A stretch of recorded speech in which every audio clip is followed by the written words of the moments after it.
On va continuer à parler de ce sujet qui fait la une des médias, mais selon un cadrage qui ne nous semble pas tout à fait prendre la mesure des ravages que fait la corruption sur les citoyens et citoyennes et sur la démocratie. Alors avec moi pour la suite de la soirée, l'autre journaliste de Mediapart qui a enquêté pendant 14 ans sur le sujet, Karl Lasque. Salut Karl. Et les représentants de 3 ONG anticorruption. On peut l'applaudir, clairement.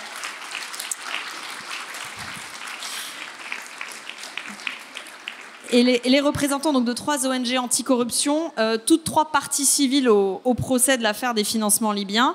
Je vous présente Emma Taillefer, vous êtes présidente d'Anticor. Diane Semerjian, vous êtes responsable plaidoyer vie publique pour l'ONG Transparency International. Et Vincent Bringard, vous êtes avocat et vous avez représenté l'ONG Sherpa pendant le procès. Je propose de commencer par vous poser quelques questions et puis on refera circuler un micro dans la salle si vous en avez vous aussi, et je n'en doute pas. Peut-être une première question à tous qui est encore liée au procès, et puis après on va s'en décoller un peu pour élargir sur la corruption en France, sa perception, le rôle du politique, et puis comment tout ça est perçu aussi à l'étranger. Mais d'abord, quand même une première question, qu'est-ce qui vous a marqué dans le jugement de l'affaire libyenne et dans toute la séquence politique et médiatique qui a suivi? Vas-y, Karl. Bon, je commence brièvement. Enfin, en même temps, c'est peut-être difficile par rapport au premier plateau, parce que je pense que beaucoup de choses ont déjà été dites là-dessus. Je dirais que pour aller quand même à l'essentiel, et puis c'était bien qu'il y ait des magistrats aussi au premier plateau. Je crois que ce qu'on peut dire surtout, c'est que, enfin moi c'est mon impression, c'est que la main du tribunal n'a pas tremblé. Et ça, c'est quand même quelque chose qu'il faut... qui est le plus important. C'est-à-dire qu'effectivement, ils ont déterminé des culpabilités, ils ont condamné les prévenus, un certain nombre d'entre eux, et Nicolas Sarkozy évidemment en premier, sur le pacte corruptif. Et ça, c'est quand même quelque chose d'assez considérable compte tenu des pressions qui se sont exercées sur cette enquête, compte tenu de la mobilisation des magistrats qui se sont succédés, aussi, qui ont examiné ce dossier et qui ont manifesté aussi leur indépendance pendant un certain nombre, toutes ces années. Enfin, donc ça, c'est le premier point, c'est qu'on a, je crois qu'on peut être fier de cette justice-là. Alors même si après, techniquement, on peut critiquer certains points, l'abandon de certaines charges, l'abandon de certains trucs, etc. Il y a plein de critiques à formuler, mais le point principal, c'est que quand même, ce tribunal, il a fait dérouler aux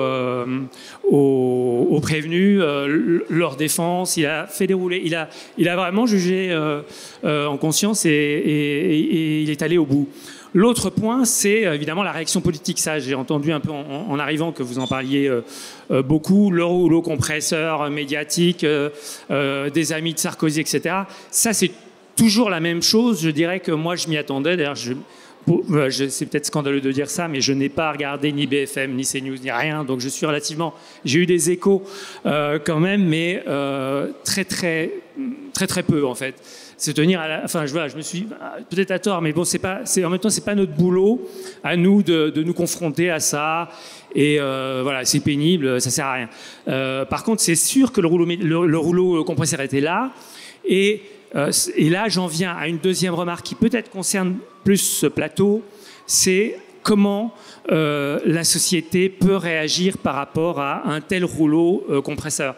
Et là, je finis juste très très rapidement. Là, il me semble qu'on souffre de quelque chose en France qui n'est pas un problème... les affaires, elles sont instruites. La presse, parfois, soulève des lièvres. La justice indépendante s'en empare. Et c'est que la société elle-même n'est pas suffisamment mobilisée, à mon avis. C'est-à-dire qu'on voit qu'il y a des pays où il y a des mobilisations... la corruption fait mobilisation politique. Les gens sont dans les rues. Alors, sur un jugement, c'est un petit peu critiquable peut-être d'envoyer des gens dans la rue sur un jugement. Mais en tout cas sur des ministres qui sont mis en examen, renvoyés au tribunal, et il n'y a personne dans les rues, moi je trouve ça bizarre. Enfin, moi je trouve ça dommage, disons. Je trouve que c'est un problème démocratique. Voilà. Après, on verra peut-être dans un deuxième temps les raisons et comment... Enfin, ça nous regarde moins, mais en tant que citoyen là, on peut dire qu'il y a quand même un problème en France par rapport à ça, qui fait que ça ne fait pas... voilà. Heureusement, vous êtes là. S'il y a une forme de mobilisation d'une frange, évidemment, d'une partie des citoyens, mais la majorité, peut-être, n'est pas là ou pas suffisamment là quand il faut, quoi. Et effectivement, on n'a pas forcément vu de manif anticorruption de ces dernières années pour des raisons qui, d'ailleurs, il n'y a pas besoin d'événements judiciaires pour qu'il y ait ça. Il y a des informations peuvent suffire à déclencher une protestation et même si ça fait partie des slogans de certaines mobilisations sociales, il n'y a pas eu récemment des millions de personnes dans la rue contre la corruption. Peut-être, Diane Semerjian, la façon dont vous avez reçu la façon dont se sont passées les choses après le jugement. Oui, moi je vais totalement, je vais assez converger avec ce qui a été dit précédemment. Déjà, la première chose qu'on a pu observer, c'est qu'il y a eu un déplacement de l'écoute.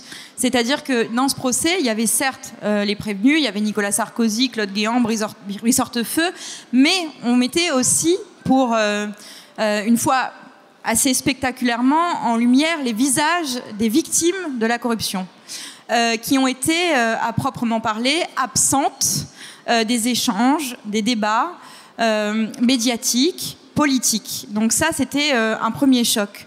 Deuxièmement, j'ai trouvé qu'il y avait, en tout cas, je pense que je peux parler assez collectivement, un crescendo, une montée en puissance des discours populistes, je dirais, antidémocratiques, qui s'en prennent aux fonctionnalités de l'état de droit. Donc, quand j'entends fonctionnalité démocratique, c'est l'état de droit dans sa substance la plus grande, la plus globale, la plus symbolique. Le journalisme d'indépendance, notamment l'indépendance du journalisme, le principe de l'égalité des peines, l'égalité devant la justice. C'est comme si on avait ouvert un tiroir et qu'il n'y avait plus de limites dans les attaques sur des principes qui devraient normalement être sacralisés, et notamment par notre classe politique. Donc on y reviendra ça plus tard. Ça, pour moi, c'était en tout cas un deuxième choc. Et puis, effectivement, le troisième choc, c'est le fait de prendre un risque qui me semble tout à fait important, notamment dans l'épisode politique que nous vivons et dans les années que nous traversons collectivement. C'est le fait de ne pas avoir pu profiter de ce procès comme d'un moment de clarification, notamment sur l'intégrité de la vie publique et sur la lutte contre la corruption, expliquer ce qu'est l'association de malfaiteurs, expliquer la gravité de cette infraction, expliquer les défaillances institutionnelles que ce procès a mis en lumière et qui sont gravissimes sur plusieurs volets, sur le financement de la vie politique, sur le manque de transparence de l'exécutif, sur le manque d'intégrité, la perte de confiance des citoyens et des citoyennes vis-à-vis des institutions publiques. Ça a mis en relief un nombre de défaillances assez vertigineux et on n'a pas eu d'espace médiatique, critique, pour pouvoir avancer nos pions et pour pouvoir expliquer qu'il y avait vraiment effectivement une déflagration qui était en train de se jouer actuellement. Mais peut-être vous pouvez profiter de cet espace pour l'expliquer, peut-être vous, Emma Taillefer, expliquer en fait en quoi cette délinquance en col blanc, en quoi la corruption est un délit très grave en fait. Complètement. Bonsoir à toutes et à tous, merci beaucoup pour l'invitation. Juste pour revenir effectivement aussi sur le procès, moi je retiens deux choses. J'ai eu la chance de pouvoir être au délibéré. Une chose positive d'une part, et je pense qu'on en a, la table ronde d'avant l'a bien mis en évidence, la pédagogie avec laquelle la présidente du tribunal, mais qui a parlé au nom de ses collègues, puisqu'on rappelle qu'une décision de justice est prise de manière collégiale, la pédagogie, l'effort d'explicitation avec lequel les peines ont été annoncées. Donc on pouvait rentrer dans le tribunal, on pouvait entendre le délibéré en n'étant pas pénaliste. Sincèrement, je pense que tout le monde était en capacité de comprendre à quel point les faits d'une grande gravité étaient affirmés, et surtout comment le tribunal avait fait tout cet effort, tout ce raisonnement pour architecturer tous ces faits d'une gravité extrême, et surtout la conséquence directe, l'explicitation du coup du raisonnement jusqu'au bout pour faire vraiment le lien entre les faits, les infractions reprochées et le dispositif pénal, donc les peines décidées. Donc ça, c'était l'aspect positif. L'aspect négatif, on en a parlé. Effectivement, ça a été plutôt les retombées médiatiques. Je pense qu'avec ce procès, l'état de droit, si je peux le dire, a été confisqué. L'état de droit, c'est plein de choses. C'est l'équilibre des pouvoirs, la séparation des pouvoirs et aussi le rôle qu'ont les experts pour expliquer des décisions de justice et des faits sociaux de manière générale. Et moi, ce qui m'a beaucoup marqué en tant que citoyenne, c'est que la parole des experts a été particulièrement silenciée dans le cadre de ce jugement. Et donc, bon, merci de nous laisser aussi la possibilité de nous exprimer ce soir. Et donc, oui, pourquoi la corruption On a entendu un narratif tout au long de ce procès et après le procès, notamment de la défense des prévenus, disant que les faits de corruption, finalement, c'était pas si grave. C'était pas des crimes de sang, c'était pas des crimes d'argent où il y avait on dérobait quelque chose, il y avait pas de violence, il y avait pas vraiment de victimes. Ça, je pense que notamment Madame Klein, qui était la représentante des familles du décédiste, l'a bien montré. La corruption, pour nous, à Anticor, et pour, je pense, tout le monde, en fait, elle a 3 coups. Elle a un coût financier, elle a un coût démocratique, mais elle a aussi un coût humain. Et ce coût humain, on le voit bien quand on fait le lien entre la corruption et le terrorisme. On voit qu'il y a des vies humaines, il y a du sang humain derrière les infractions de corruption. Et globalement, indépendamment des individus, on a le corps social qui se meurt dès lors que les décideurs publics commettent des infractions à la probité. Il y a un coût financier aussi qui est évident de la corruption. Malheureusement, on n'a qu'un seul chiffre, mais donc c'est le chiffre qu'à Anticor on utilise beaucoup, qui est le chiffre de 120 milliards d'euros par an. La corruption coûterait en France 120 milliards d'euros par an. Soit dit en passant, on est dans un contexte budgétaire assez restreint, c'est là où effectivement on pourrait se dire que les économies sont pertinentes. Donc ça veut dire quoi ? Ça veut dire qu'en fait il y a des pertes de recettes fiscales, il y a la confiscation de l'argent public qui est faite par des responsables publics qui commettent des infractions à la probité. Et ensuite, assez évidemment, la corruption, c'est aussi un coût démocratique. Transparency, je laisserai Diane en parler, mais vraiment fait cette analyse du coût démocratique. Moi, je voudrais juste vous citer un chiffre peut-être qui est instructif. Le CEVIPOF, donc, qui est le centre de recherche en sociologie du politique de Sciences Po Paris, nous dit que 74% des Français en 2025 considèrent que les responsables politiques sont plutôt corrompus. Donc ça veut quand même dire qu'on a 3/4 des personnes ici présentes dans cette salle qui pensent que les responsables politiques dans leur ensemble sont corrompus. Donc forcément, il n'y a pas besoin d'aller très loin pour comprendre la défiance envers le personnel politique et le fait que on est en train de dégrader énormément le pacte démocratique. Donc ces 3 coups, je pense que ça permet bien d'illustrer que la corruption, c'est un enjeu démocratique, c'est un enjeu vital pour nos sociétés et qu'il est temps de s'en emparer pleinement. Vincent Bringart, on l'a beaucoup expliqué sur le plateau précédent qu'il y avait un backlash assez fort médiatiquement sur la lutte contre la corruption. Comment expliquer qu'est-ce que ça dit en fait, la façon dont ça a été raconté médiatiquement, toute cette affaire, qu'est-ce que ça dit de notre perception de la délinquance des gens de pouvoir, en fait, pour le dire plus simplement que délinquance en col blanc. Est-ce que c'est une perception de classe finalement ? Je pense quand même qu'objectivement, on avait quand même assez peu à anticiper la violence de la riposte qui s'est mise en place. Et je rejoins d'ailleurs ce qui a été dit tout à l'heure, c'est-à-dire que cette violence de la riposte mise en place, parce qu'en réalité, cette violence, c'est une désinhibition totale. C'est-à-dire désinhibition des attaques contre l'état de droit, désinhibition de l'attaque portée contre la juridiction, en remettant en cause notamment sa partialité ou son impartialité, ce qui n'a jamais été fait ou très peu pendant le procès, et encore moins par exemple en demandant la récusation de la présidente qui s'est retrouvée sous les coups des critiques.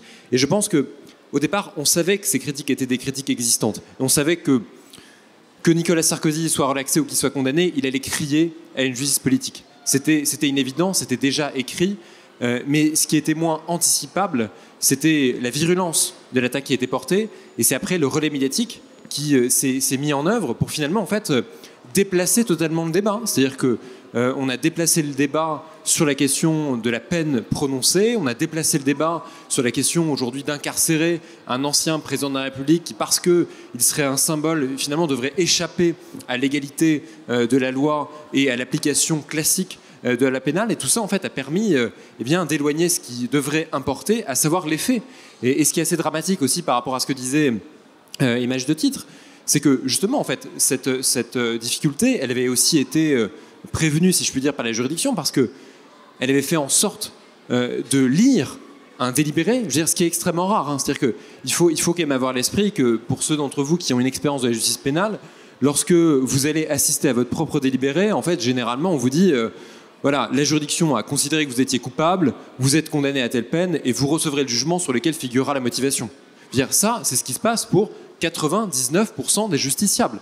Et donc, il est déjà très rare qu'une juridiction motive sa décision, et je pense que la juridiction l'a fait en se disant, en fait, il y a une telle présentation médiatique qui a été faite. Et je rappelle que dans ce dossier, au départ, lorsque le procès a débuté, tout le monde était, si je puis dire, inspiré par cette impression médiatique qui avait donné à ce qu'une partie de l'opinion pense que le dossier était vide, ce que les débats ont totalement démenti et totalement contredit. Et donc, il y avait cette volonté pédagogique de la part de la juridiction qui, malheureusement, n'a pas suffi. C'est-à-dire que même en faisant un délibéré, en lisant un délibéré pendant 2-3 heures, en reprenant point par point l'ensemble des faits, l'ensemble des qualifications, eh bien en fait, l'attention médiatique s'est polarisée sur la peine, s'est polarisée sur la question de la réaction médiatique de Nicolas Sarkozy. Et c'est dramatique, je pense, parce que c'est dramatique à la fois pour la justice et c'est dramatique aussi pour le bien commun, parce qu'on passe à côté de l'évidence. Et l'évidence, c'est ce caractère historique, en lien avec le fait qu'aujourd'hui, un ancien président de la République a été condamné pour des suspicions de financement campagne par le biais d'une dictature. Et c'est ce qu'on devrait retenir, en fait, de ce procès, et c'est ce que beaucoup ne retiennent pas. Alors là, ce que vous dites, c'est que finalement, tous les trois, la justice a, enfin tous les quatre même, la justice a à peu près fonctionné correctement. Donc vous avez, je dis tous les trois parce que vos trois ONG ont salué communément un jugement historique, un symbole fort contre l'impunité. Donc on va dire le judiciaire a fait son travail. Mais dans la lutte contre la corruption, elle ne s'exerce pas uniquement dans les prétoires ou dans les tribunaux. Elle doit aussi émaner d'une volonté politique. Et donc, que peut et que doit faire le politique dans cette lutte contre la corruption? Est-ce que vous estimez qu'il est à la hauteur? La réponse est dans la question. Allez-y. Eh ben, en fait, je dirais qu'en miroir de ce qui a été dit, notamment sur la première table ronde et le déplacement du débat, en fait, eh bien, il se sent aussi au niveau de nos responsables politiques. En fait, en miroir, il y a un désengagement de la puissance publique sur les sujets d'intégrité de la vie publique et de lutte anticorruption, et qui est très palpable. Il se voit à la fois au niveau français. Par exemple, nous, en tant qu'association de lutte anticorruption, on sait que ça fait 2 ans qu'on attend une stratégie nationale de lutte contre la corruption en France. Nous n'en avons pas. Donc ça signifie que nous n'avons pas de feuille de route pour pouvoir adosser des recommandations concrètes, précises, pour lutter contre ces phénomènes et contre ces temps collectifs que les citoyens et les citoyennes vivent objectivement mal. Quand on voit notamment la désaffection des citoyens et des citoyennes pour la politique, pour la confiance dans la vie publique, etc. Est-ce que vous pouvez rappeler dans votre classement, oui, un classement sur la perception oui, de la oui, corruption? tout à fait. Et donc effectivement, à Transparency International, on a un indice de la perception de la corruption qui permet de classer les pays. Donc il y a 196 pays qui sont quand même auditionnés sur le plan de la lutte anticorruption. Et ce qu'on a constaté, notamment sur 2024, c'est que la France a dégringolé. Elle a dégringolé de 5 places, c'est-à-dire 10 places derrière l'Allemagne. C'est-à-dire aussi qu'elle est passée pour la première fois dans la catégorie des États qui pourraient perdre le contrôle de la lutte contre la corruption, dans un premier temps, et puis au-delà de ça, dans la catégorie des pays qui sont en déficit sur un certain nombre de fonctionnalités démocratiques. C'est pour ça que j'y faisais référence juste avant. Donc c'est une alarme, déjà, dans un premier temps, mais ça se voit aussi au niveau européen. Au niveau européen, en ce moment, il y a des négociations sur une directive de lutte anticorruption. C'est la 6e à ce jour. Les négociations aujourd'hui sont bloquées. Au niveau européen, on a vu qu'il y a aussi un certain nombre de procès qui touchent les partis, notamment d'extrême droite, et que ces mêmes partis, et puis même le PPE, etc., donc des partis qu'on pouvait imaginer auparavant dans ce qu'on appellerait ici en France l'axe républicain, déplacent également la focale. Ils sont visés par des procédures pénales, par des procès, par des demandes très concrètes sur leur compte, sur leur financement, sur le financement d'associations. Et qu'est-ce qu'ils font?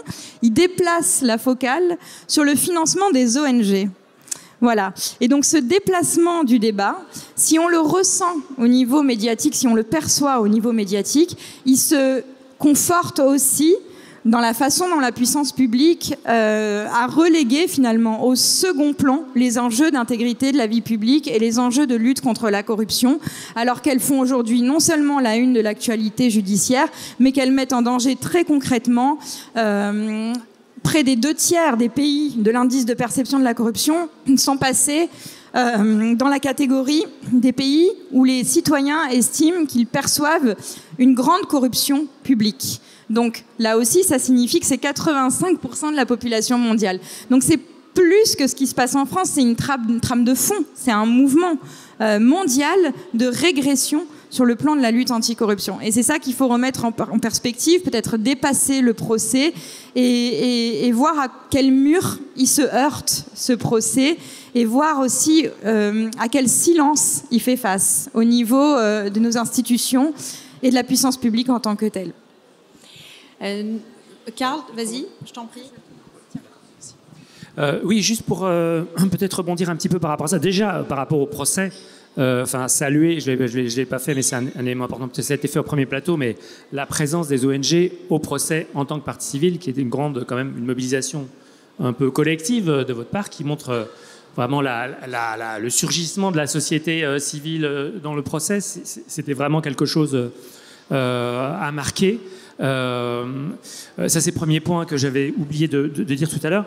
L'autre point, c'est, je vais rebondir sur en fait ce qu'on peut éventuellement attendre. C'est-à-dire que, encore une fois, il y a un dispositif, il y a des affaires judiciaires qui concernent les partis politiques, les hommes politiques, et il y a par vague, depuis même 20 ans, 30 ans, des réformes. Il y a eu réforme du financement politique, il y a eu une réforme interdiction de dons des personnes morales. Il y a des vagues de réformes qui sont, c'était mentionné par rapport à l'indépendance, loi Taubira, création du parquet national financier après l'affaire Cahuzac. Donc finalement, la société, elle prend acte des besoins à un moment donné et elle va de l'avant au niveau institutionnel. Mais en même temps, parce que évidemment, tout ça n'est pas fluide. Parfois, les politiques reprennent la main du débat public dans l'autre sens. C'est-à-dire qu'effectivement, c'est bien ce qu'on voit d'ailleurs dans d'autres pays. C'est effectivement, je pense que la démocratie est en danger au sens où quand on s'en prend aussi frontalement aux juges, aux institutions, comme ça a été le cas en Turquie, comme c'est le cas aux États-Unis actuellement, etc. Donc on a vraiment on est dans un moment critique où effectivement la société est en risque par rapport à des libertés, par rapport à ça. Et donc pour être plus concret, c'est vrai qu'en même temps, dans le cadre de cette bataille, il y a une perte de repères. C'est-à-dire qu'on voit, on a un président, un gouvernement pour qui effectivement la mise en examen et la perspective du procès n'est pas un problème pour être au gouvernement et être maintenu au gouvernement. Ce qui est quand même un tournant un peu fou, quoi, parce qu'on en a... et donc à Mediapart, on avait, il y a quelques mois, évoqué une enquête préliminaire sur Sébastien Lecornu, sa gestion, etc. C'est une micro-affaire, mais il y a quand même une enquête préliminaire sur un favoritisme par rapport à un petit marché accordé à l'ancien présentateur Jean-Claude Narcy. Il a été nommé Premier ministre, d'une part, il a été nommé ministre des Armées, mais Premier ministre en dépit de cette enquête. Personne n'en a parlé. La presse n'en a pas parlé du tout. Enfin, nous, on a été les seuls à sortir ça et à pointer ce problème. Donc, voilà, on est dans un moment effectivement délicat politiquement où l'engagement est nécessaire, quoi. Enfin... Vincent Bringart. Non, je suis entièrement d'accord. Après, le fait est que, tout ça obéit à plusieurs facteurs et plusieurs paramètres. C'est-à-dire qu'il y a aujourd'hui une banalisation des atteintes à la probité. Il y a une banalisation des atteintes à la probité qui fait aussi que peut-être que le gouvernant est pris au piège des propres outils qu'il a lui-même développés, en mettant en place le parquet national financier, en mettant en place des organisations dont il n'imaginait pas en fait qu'elles atteindraient ce degré d'indépendance. Et je pense qu'aujourd'hui, en fait, la question qui est centrale, et d'ailleurs qui se pose aussi bien pour les médias que pour la justice, c'est la question de l'indépendance.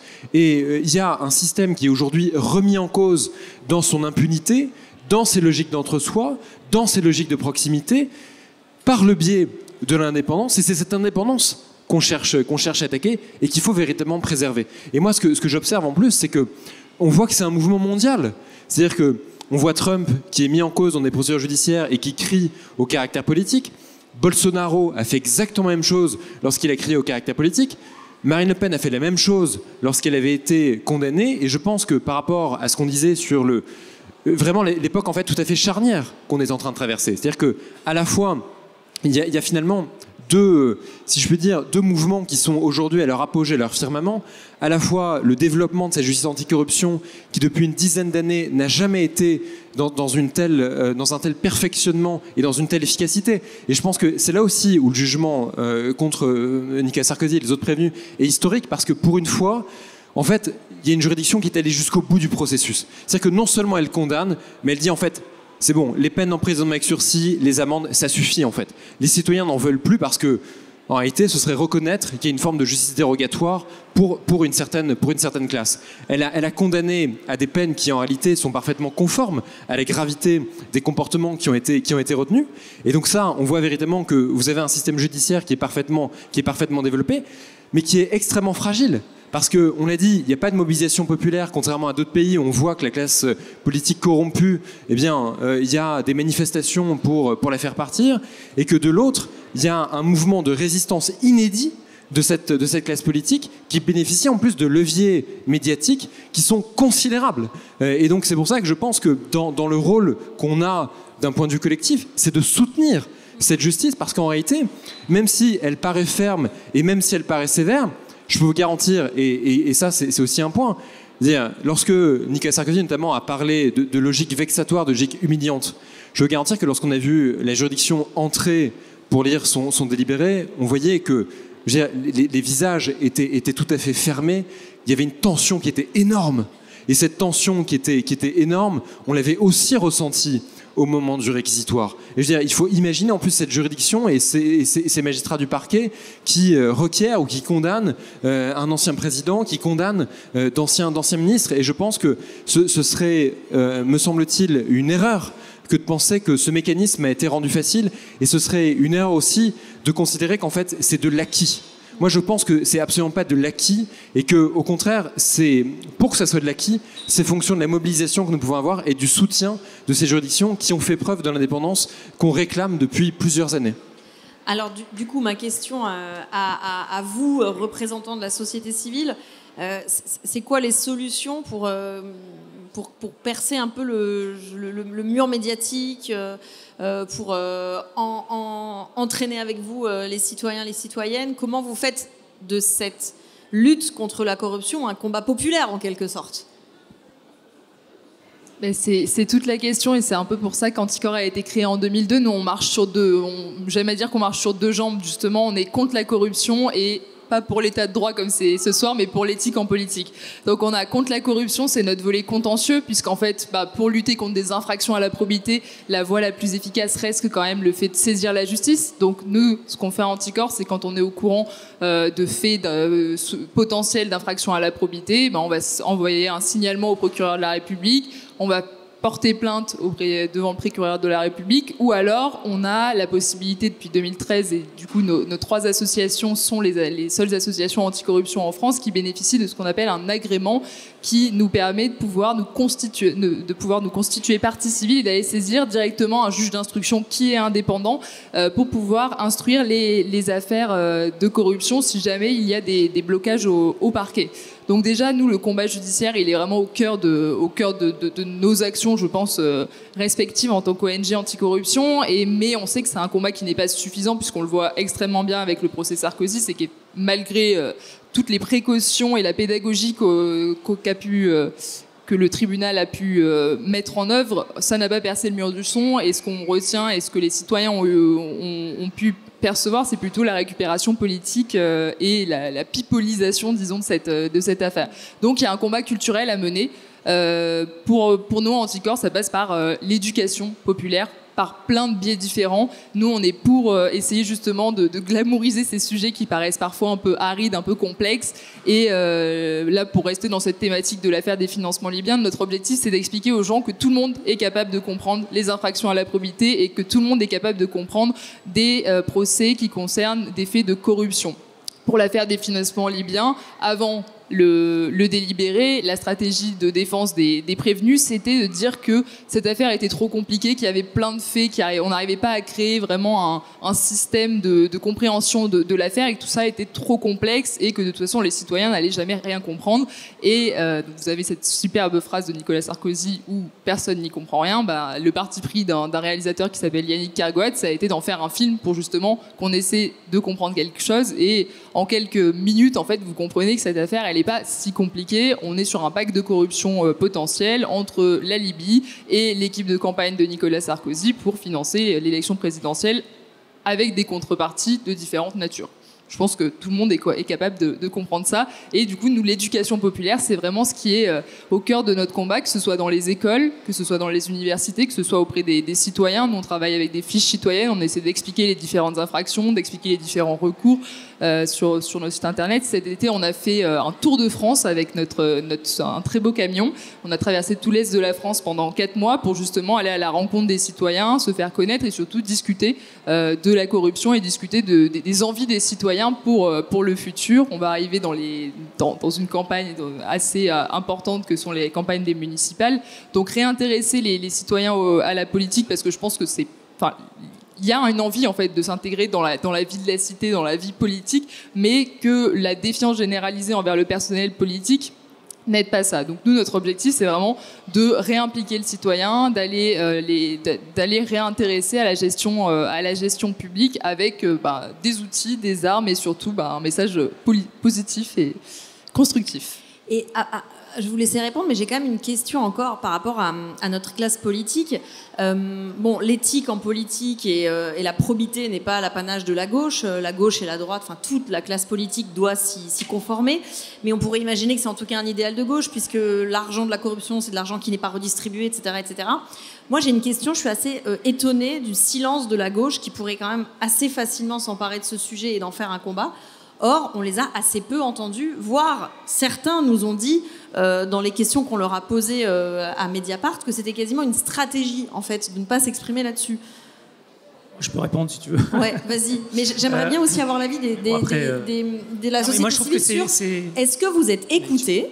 Est-ce que vous avez audience auprès des responsables politiques ou est-ce qu'ils sont totalement hermétiques à ce combat ? Est-ce qu'ils font genre on écoute mais on fait rien ? C'est quoi votre rapport aux politiques ? Parce que, en fait, quand même, la décision politique vient permettre de changer les choses. Donc, quel est votre levier, vos moyens de pression sur le politique ? Est-ce que vous en avez ou est-ce que, en fait, ils en ont rien à faire ? Alors, je vais essayer d'éclaircir un peu cette question, mais avant, je voudrais juste prendre la suite d'Emma pour continuer sur les solutions qu'on apporte à ça, parce que je pense que c'est ça qu'elles apportent aussi, nos associations, au-delà du contentieux et de se porter partie civile sur des procès comme le procès des financements libyens. Point par point, on adosse des solutions aux défaillances qu'on identifie. Par exemple, sur le volet du financement de la vie politique, on a repéré que dans ce procès, il y avait des éléments qui étaient tangibles, il y avait une circulation d'espèces qui était potentiellement anormale, il y avait des autorités administratives et indépendantes, comme là, dans le cadre de ce procès, la CNCCFP, alors c'est technique, ça fait peur, la Commission nationale des comptes de campagne et des financements politiques, on dirait qu'ils le font exprès pour désespérer, ne serait-ce que dans le titre.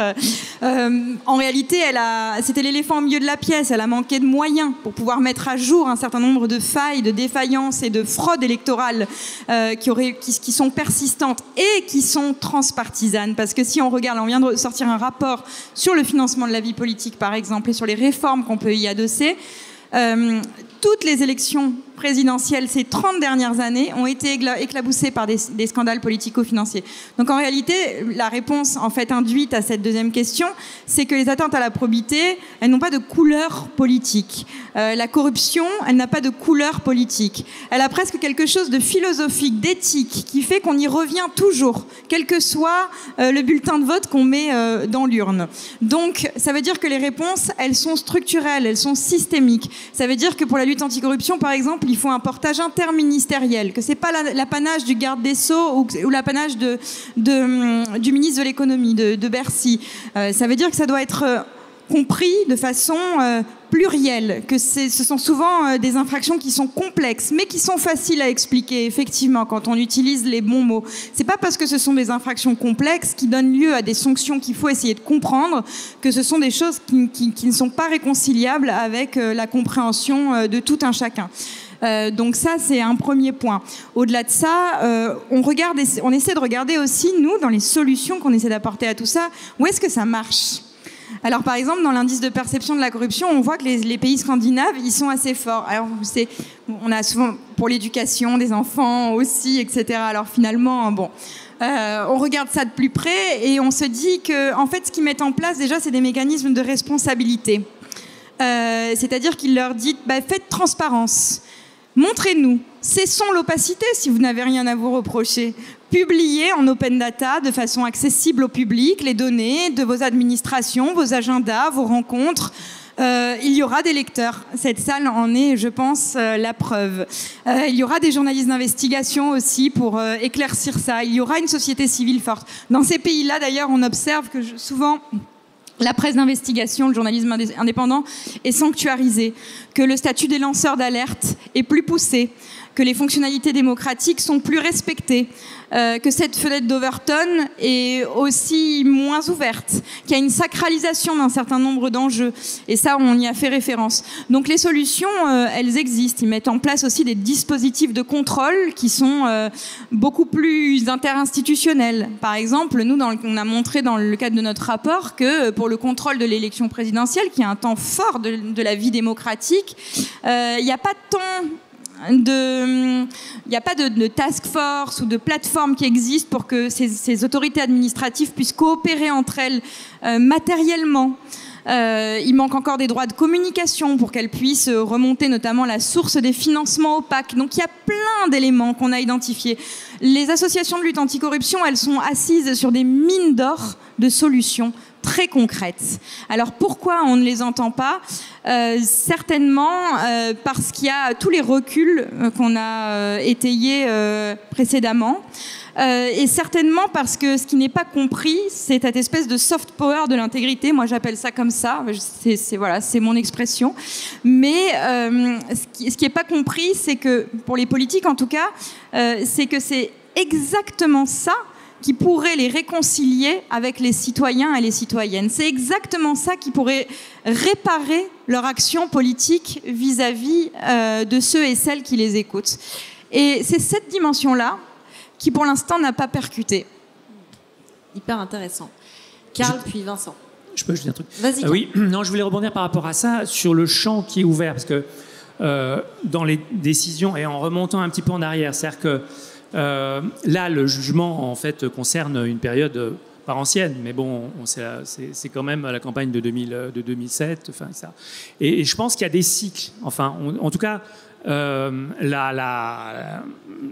monde politique, les élus, ont répondu, comme je le disais, à chaque fois sur des crises, sur des grands procès, Et en fait, ils ont répondu essentiellement, enfin pour beaucoup, à des affaires de financement politique lourdes. Alors, c'était le financement du PS, ça a été le financement du PC, c'était le financement du RPR, c'était le financement là, de la campagne de Sarkozy. Et que là, enfin, de ce qu'on voit, après, on va peut-être découvrir demain qu'il y a plus beaucoup de partis qui ont des marges. Alors, de ça a découlé quand même un financement public, c'est-à-dire que chacun d'entre nous payons le financement aujourd'hui de tous les partis. Donc, ils ont quand même de l'argent pour fonctionner depuis plus de 25 ans. Donc, on a cette manne qui leur arrive. Donc, quand même, le chemin pour qu'ils continuent, malgré tout ça, à opérer des financements politiques illégaux, il est quand même étroit. Donc on est plus sur des affaires d'enrichissement personnel. Bon, voyez, enfin encore au RN c'est différent parce qu'au RN ils ont trouvé là une combine. Peut-être ils débutent par rapport à en tant que parti encore par rapport à ces mécanismes-là, mais voilà. En tout cas, on est confronté à des dérives corruptives qui sont plus de l'ordre de l'enrichissement personnel ou du favoritisme ou de la corruption locale, beaucoup de corruption locale. Et là-dessus, moi, je trouve qu'il faudrait peut-être imaginer parce que, par contre, il y a des élus de tous bords, enfin, peut-être pas totalement de tous bords, mais enfin, qui sont opposés, enfin, qui sont prêts à aller plus loin dans des mesures contre la corruption. Donc peut-être qu'il faudrait imaginer d'attirer ces élus-là vers des positions qui sont les vôtres. Enfin là, je pose un peu une question, mais pourquoi pas, même par rapport à l'exécution provisoire. Moi, je suis très choqué que le maire de Saint-Étienne, il soit toujours en poste depuis la révélation de ce qu'il a fait. Alors on n'est pas sur des histoires de corruption, mais bon, c'est pareil, de protection des politiques. Donc est-ce que ça vaudrait pas le coup de leur dire, bon, bah, sur l'exécution provisoire, voilà, peut-être qu'est-ce que vous en pensez collectivement, enfin, en tant qu'élu ou même individuellement, prenez position. C'était le sens de ma question. Vincent. Non, rapidement sur la question de l'absence de réaction d'une partie de la classe politique. Moi, je pense que ça s'explique par plusieurs choses. Ça s'explique déjà par le fait qu'en fait, il n'y a pas en France actuellement de culture de l'anticorruption. Et en fait, il y a une culture de la corruption. C'est une culture de la corruption parce qu'il y a une banalisation de certains comportements qui sont estimés comme étant des comportements normaux, voire pour certains, en fait, qui procéderaient de l'exercice des responsabilités publiques. Et moi, c'est vraiment ce qui me frappe. Et d'ailleurs, l'exemple du procès du financement libyen est éloquent de ce point de vue parce qu'on a concentré le débat sur la question, aujourd'hui, de l'association de malfaiteurs. Comme pour se dire, en fait, mais quelle est cette infraction, qu'est-ce qu'elle signifie, etc. Mais en fait, si on était un pays avec une culture de l'anticorruption, on se dirait, mais en fait, comment est-ce qu'une juridiction ne peut pas condamner, pourquoi est-ce qu'elle n'a pas été en mesure de condamner pour des faits de corruption?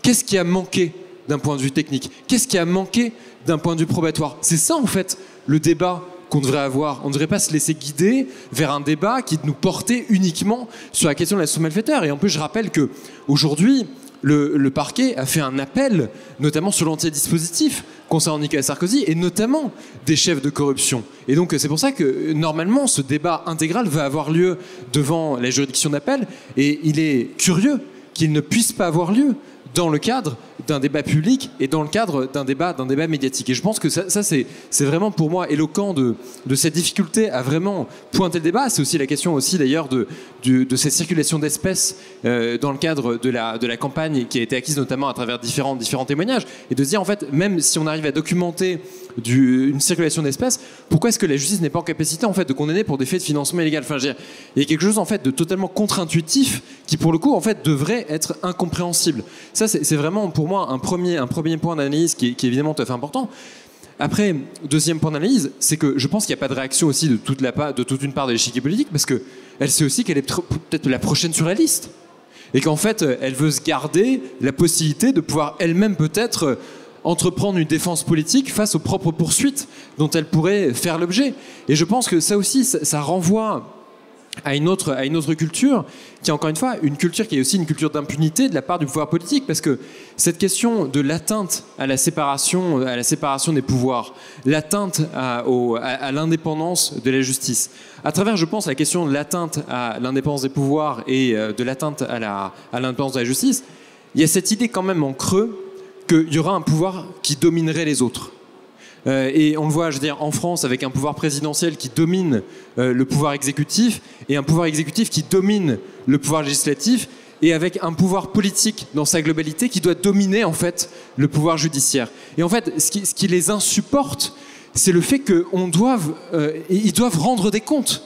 C'est ça en fait qui les insupporte, d'imaginer en fait qu'il y ait des magistrats qui leur posent des questions sur des comportements qui en fait portent atteinte à l'intérêt général, et eux en fait de vouloir nous faire croire qu'en réalité c'est un débat diplomatique, c'est un débat politique, là où en réalité c'est un débat qui porte sur des questions de probité et sur des questions d'infraction pénale. Et je pense qu'il y a ici pour moi une question qui est tout à fait centrale de ce déséquilibre, qui est un déséquilibre institutionnel et un déséquilibre culturel.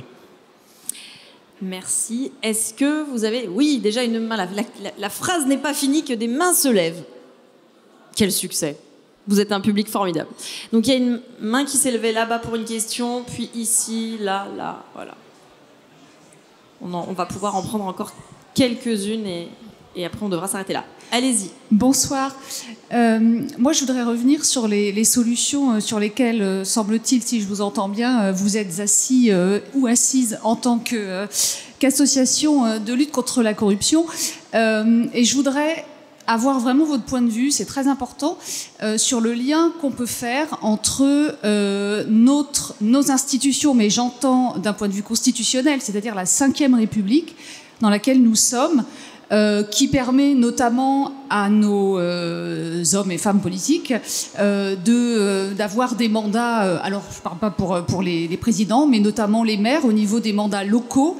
Vous avez des maires qui sont maires depuis 25 ans, 30 ans, 40 ans, et il me semble que c'est là un point fondamental dans cette constitution qui permet la professionnalisation du politique.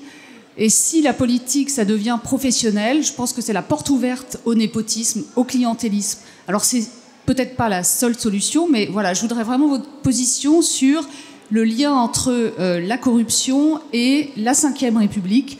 Et je pense qu'il est temps de passer à la 6e. Ça, je laisserai le débat politique se faire. Ce qu'on peut dire, déjà, je voulais juste venir repréciser sur aussi comment on peut faire changer les règles.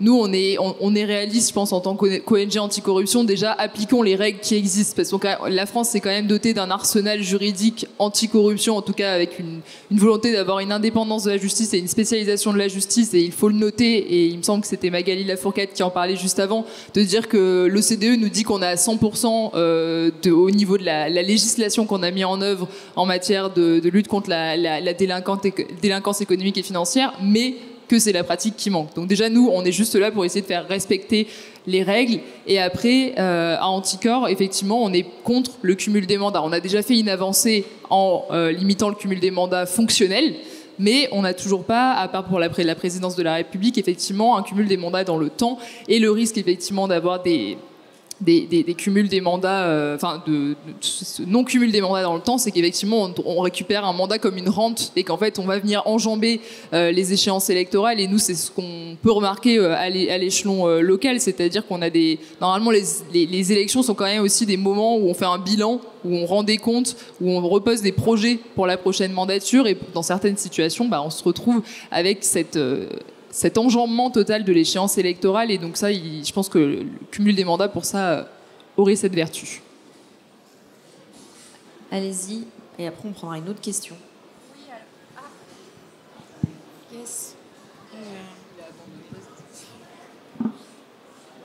Oui, déjà merci pour la question et puis pour les mains levées. Ça fait plaisir que ce débat aussi interroge et suscite la curiosité.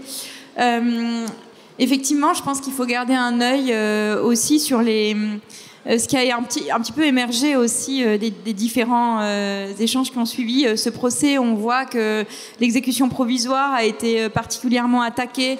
On voit aussi que ces derniers temps, au niveau des institutions, et vous en parliez, le Conseil constitutionnel est particulièrement attaqué. Alors, c'est un organe de contrôle. Et donc, effectivement, on voit qu'ils sont particulièrement visés, en fait, aujourd'hui, au niveau institutionnel. Donc on pense aussi que finalement, effectivement, les lois en plus sont plutôt ambitieuses et Emma l'a très bien dit sur le volet financement de la vie politique, par exemple, juste ce volet-là, on a une des lois les plus ambitieuses en Europe. Donc il y a une question de mise en œuvre, il y a une question de bilan aussi, faire le bilan de 10 années de lois qui se sont succédées sur la lutte anticorruption et sur l'intégrité de la vie publique. On a un dispositif qui est fort. Il y a l'Agence française anticorruption, il y a la HATVP, donc la Haute Autorité pour la transparence de la vie publique aussi, où maintenant les déclarations de revenus, de patrimoine doivent être publiées. Donc on a quand même un dispositif qui est existant. Maintenant, il faut savoir comment mieux s'en servir, comment le rendre de plus en plus effectif et surtout trouver en face de ça effectivement une volonté politique. Je pense que c'est le plus important. Une autre question. Allez-y. Bonsoir. Le procès, enfin l'affaire Cahuzac a une dizaine d'années. Ça a été un séisme dans le paysage politique français qui a engendré la création du PNF. Les deux dernières grosses affaires qu'on a eues concernent des faits antérieurs à cette affaire-là. Et en tant que partie prenante dans le dernier procès, je voulais avoir votre avis sur est-ce que ces attaques justement sur l'institution n'est pas du fait que la culture politique, la manière dont on menait les affaires, les petits arrangements, n'ont pas évolué aussi vite que la législation qui finit par les rattraper. Voilà. Et merci pour votre action. Qui répond ? C'est exactement ça. Je pense qu'il y a aujourd'hui un décalage entre le perfectionnement du droit positif et de la législation en matière anticorruption qui correspond pas encore à une philosophie d'éthique de la part de la plupart des responsables publics. Ça ne veut pas dire évidemment qu'on est dans une logique de tous corrompus, de tous pourris, mais le fait est que, en tout cas, ils ont du mal en fait à se saisir de ces outils. Et on le voit bien de toute façon à travers l'absence de réaction très forte qu'il y a eu après le procès du financement libyen, où en fait il y a eu, enfin, ce qui a été en plus assez étrange, c'est que non seulement il y a eu cette difficulté à admettre que cette décision pouvait être quelque chose de positif pour l'état de droit et pour la justice, et d'autant plus étrange qu'en fait c'était fait d'autant plus à moindre frais qu'on leur demandait peut-être à minima de soutenir la justice à un moment où elle est extrêmement vulnérable. Et pour moi, c'est vraiment ce que je disais tout à l'heure, c'est la vulnérabilité de la justice. Il y a une vulnérabilité de la justice, il y a une vulnérabilité des institutions face à une puissance politique aujourd'hui qui non seulement en fait ne s'empare pas de ces outils, mais n'en veut pas. Et c'est vraiment, je pense que les questions qui aujourd'hui vont se poser dans les prochaines années, c'est notre capacité à pouvoir préserver la justice, à préserver ces organisations indépendantes, parce que manifestement, en fait, on est plus proche du rejet que de l'adhésion. Et ça, je pense que c'est vraiment une préoccupation, parce que avant de venir, je me disais, en fait, on en vient presque à se dire, quand on les entend, finalement, quelle est la place du droit et quelle est la place de la justice. Et j'avais envie de vous dire ce soir que, en fait, s'il n'y a pas de justice, par exemple, le harcèlement, c'est une pratique managériale. S'il n'y a pas de justice, la corruption, c'est jamais qu'une pratique commerciale entre entreprises dans le cadre d'une concurrence exacerbée. Et c'est ça, en fait, le rôle de la justice. Et je pense qu'en fait, si aujourd'hui la justice est vulnérable et si elle est attaquée, en fait, le problème, c'est qu'on n'a plus de rempart. On n'a plus de rempart parce que la réalité de ces comportements, elle sera plus posée. Alors certes, elle sera toujours posée par les médias indépendants, mais s'il n'y a pas de relais judiciaire, eh bien, malheureusement, le combat risque d'être vain, surtout que ce combat est déséquilibré. Donc moi, pour répondre à votre question, effectivement, moi, je pense qu'il y a un contraste assez saisissant entre cette culture politique et le perfectionnement de ces outils, et peut-être la découverte du fait que lorsque les juges affirment leur indépendance, ça ne va pas forcément dans le sens de ce qui était voulu au départ lorsque ces outils ont été créés. Une autre question. Merci. Vous avez utilisé un moment les termes de soft power de la probité. Et en parallèle de ça, on constate quand même qu'en ce moment, en France et dans le monde, les personnes qui montent au pouvoir sont des personnalités extrêmement corrompues, qui ont souvent des affaires derrière elles, qui sont souvent condamnées. Alors on peut y voir plusieurs raisons. On peut se dire soit que face à ça, on a une population qui se dit que ce n'est pas important de soutenir quelqu'un qui est corrompu parce que cette personne, au fond, représente leurs intérêts. Dans le pire des cas, on peut se dire qu'au contraire, il y a une espèce de glorification d'une espèce d'intelligence politique. On a peut-être tous entendu les mots à un moment sur telle ou telle personnalité qu'il était quand même sacrément rusé d'avoir réussi à s'en sortir. Voilà. Donc la question, c'est face à ça, comment est-ce qu'au niveau associatif, vous luttez? Puisque c'est pas seulement éduquer à la corruption, c'est carrément faire comprendre que il faut accepter de renoncer à une forme de partisanisme aussi. Merci pour votre question.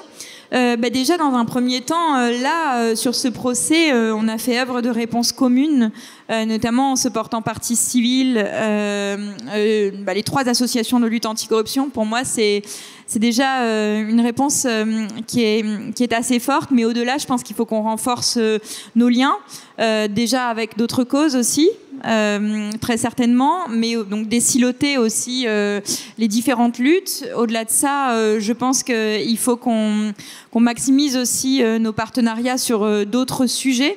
Il faut aussi qu'on entre pleinement peut-être dans la lutte au niveau du narratif, parce qu'on voit qu'il est extrêmement puissant, et qu'en l'espace finalement d'une petite dizaine d'années, on a presque changé de monde.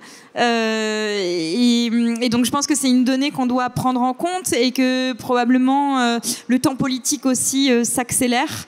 Donc qu'il faut que nos pratiques s'adaptent aussi à ça, notamment je parle pour moi, mais nos pratiques de plaidoyer, avec un environnement politique qui est volatile, changeant. Je crois que je suis pile dans le sujet là, notamment depuis 2 jours.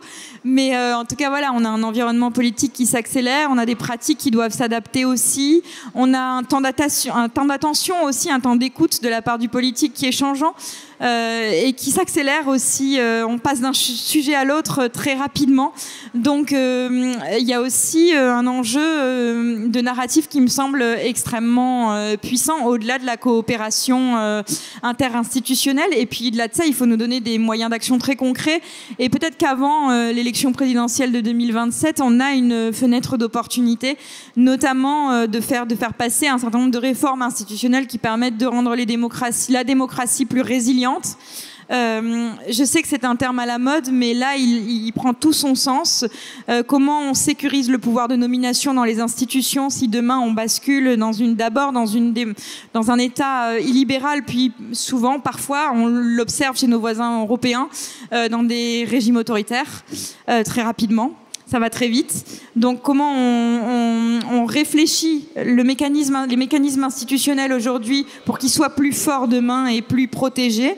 Et puis, au niveau des associations, on a parlé de l'agrément. C'est très important pour nous. Il faut qu'on puisse agir, se porter partie civile, qu'on puisse agir, qu'on étende cet agrément notamment aux enjeux de financement illicite de campagne électorale. Parce que la campagne électorale, c'est un temps d'intégrité de la vie publique. Enfin, c'est un temps un temps fort de la démocratie, et donc il faut qu'on puisse porter notre attention sur ces armes qui sont celles de la société civile, ces armes pacifiques qui sont celles de la société civile pour faire œuvre de clarification face à des affaires d'une telle gravité. Pour compléter ce que dit Diane, je suis complètement d'accord. Je pense que là, notre combat va être sur le narratif. En fait, réussir à imposer 2 choses. Imposer le fait que la corruption et les infractions à la probité ont un coût direct et indirect, on l'a dit, un coût financier, un coût humain, et un coût démocratique. Donc déjà rappeler, je pense ça, remettre en balance le fait que c'est un délit pénal, c'est quand même classé dans les délits contre la nation. Donc en fait réexpliquer un petit peu ce que ça veut dire concrètement la corruption, que c'est pas un truc complètement aseptisé, que ça touche des vies humaines. Quand on voit des lanceurs d'alerte qui viennent dénoncer de la corruption dans leur municipalité ou dans leur entreprise, c'est vraiment des personnes qui prennent des risques, qui subissent des préjudices moraux et financiers également. Donc en fait, je pense que jouer sur ce narratif, c'est malheureux à dire de devoir jouer un peu le pathos pour pouvoir faire prendre conscience que la corruption c'est important. Je pense que c'est peut-être un levier qu'il faut qu'on exerce plus.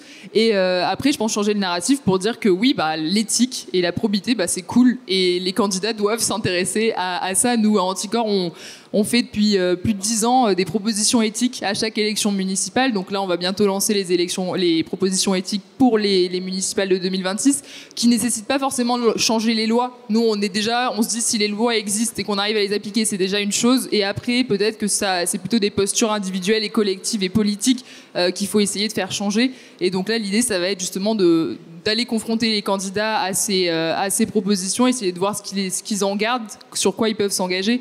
Je pense que c'est là-dessus qu'on a un rôle à jouer.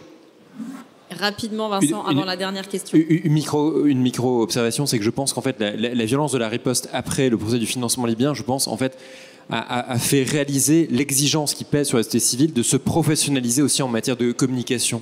Je pense que peut-être que la société civile a trop longtemps pensé que le simple fait d'être du côté de l'intérêt général était suffisant.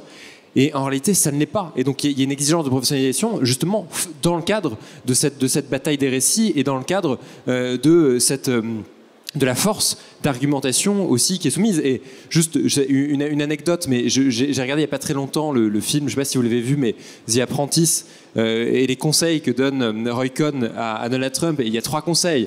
Et le premier, c'est le fait le deuxième, c'est le fait de ne jamais avouer. Le premier, c'est la défense, c'est l'attaque. Et le troisième, c'est de se dire que toute défaite est une victoire. Et moi, honnêtement, quand j'ai entendu les réactions de certains prévenus à la sortie de la salle d'audience en disant il y a une volonté de m'humilier, etc., j'ai eu le sentiment qu'en fait, on était là-dedans. Et c'est vrai que c'est pour ça que je dis professionnalisation de la communication, parce que face à cette bataille des récits, il nous faut aussi développer des contre-récits. Et de ce point de vue, la simple défense de l'intérêt général, malheureusement, aujourd'hui, n'est pas suffisante. Et on va prendre une dernière question. Bonsoir, merci pour ce débat ce soir.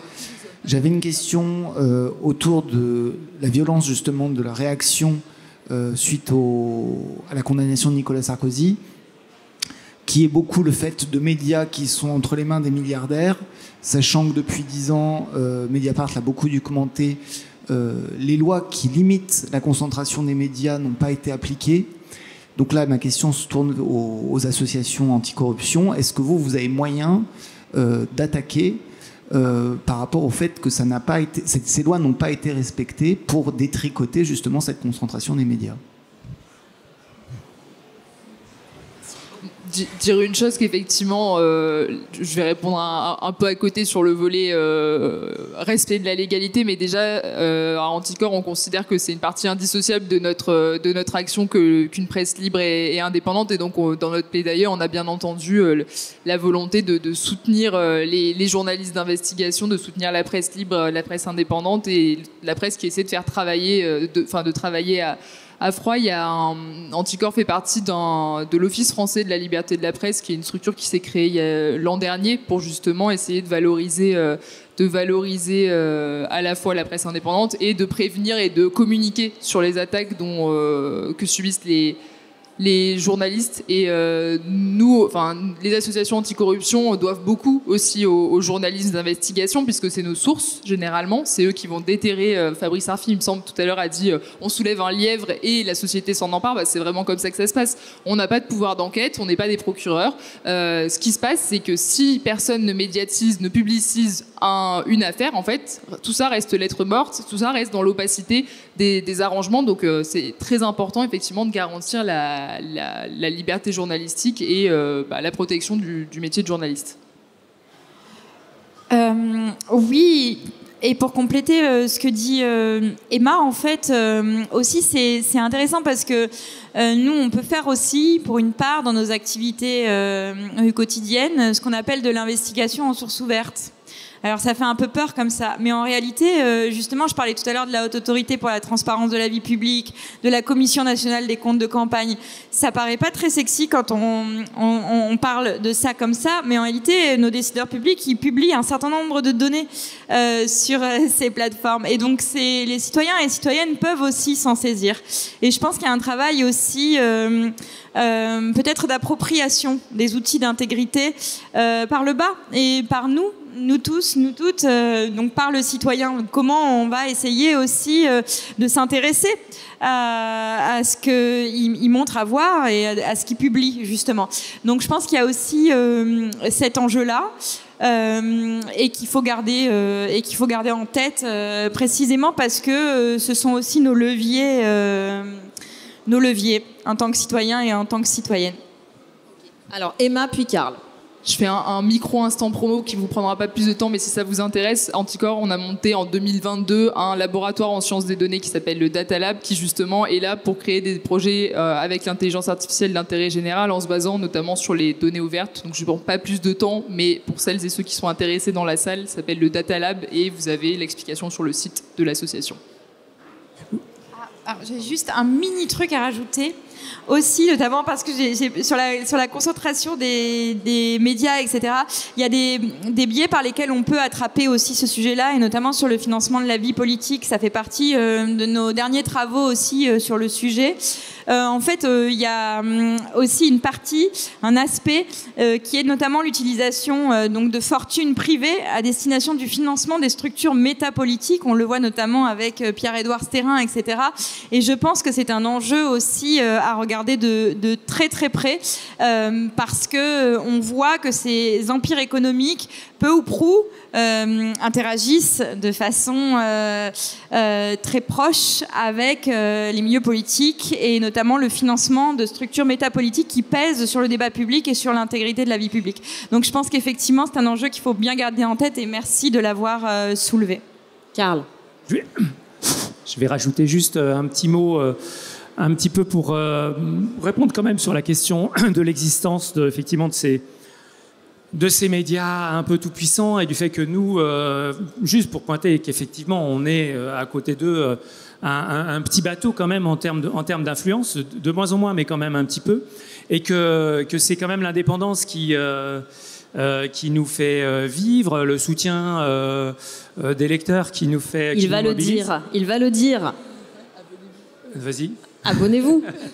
Ouais, bah, si vous ne l'êtes pas encore, mais non, mais que c'est voilà, c'est vrai que les uns, les unes et les autres, on a rejoint ce journal parce qu'il était indépendant, parce qu'il faisait de l'investigation, et c'est vrai qu'il y a cet esprit d'équipe qui fait qu'on a pu se mobiliser sur des enquêtes comme celle-ci, et que c'est pas seulement moi et Fabrice, mais souvent l'équipe elle-même qui s'est mobilisée pour faire avancer ces enquêtes. Donc ça fait partie, cette notion d'indépendance de notre côté, elle est importante et elle repose beaucoup effectivement sur vous, enfin sur tout le monde.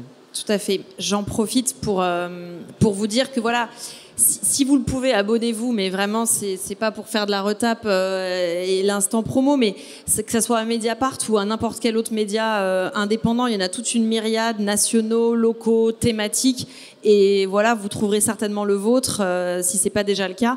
Mais ces médias ont besoin de votre soutien, que ça soit de partager leurs enquêtes pour leur donner plus de visibilité, que ça soit donner de l'argent si vous le pouvez, partager à vos proches. Donc voilà, ça c'est très important parce que on ne vit que grâce à nos abonnés, ou en tout cas à 99,5%. Seuls nos lecteurs peuvent nous acheter, et nos lectrices aussi. Et ça, c'est un slogan qui est toujours factuellement vrai. Donc, merci infiniment d'avoir été avec nous ce soir. Je vois qu'il y a le stand, je devais le dire, de la librairie Charybde, en espérant n'avoir pas écorché le nom, avec plein de livres que vous pouvez vous procurer. Merci à la librairie d'être là sur ce sujet et certainement sur plein d'autres sujets d'intérêt tout aussi général. Donc n'hésitez pas à y faire un tour avant que le lieu ferme. Voilà, merci beaucoup d'avoir été là jusqu'au bout ce soir pour cette belle soirée. Et merci à mes invités d'avoir accepté d'y participer. À bientôt.